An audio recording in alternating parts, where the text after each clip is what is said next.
Guys, nandito na kami sa may Jokno Ave. Time check 7:04.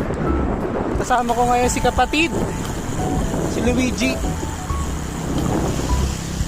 Yan. May dala siyang bag. Dahil meron siyang dalang camera, DSLR. Photoshoot kami mamaya sa Ayala. At dyan sa may MOA. Bali ang dala niyang bag ay Phoenix STI.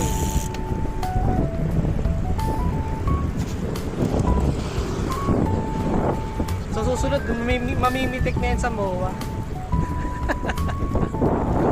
Ayaw. Ayan, ito na kami sa may Jokno Bridge.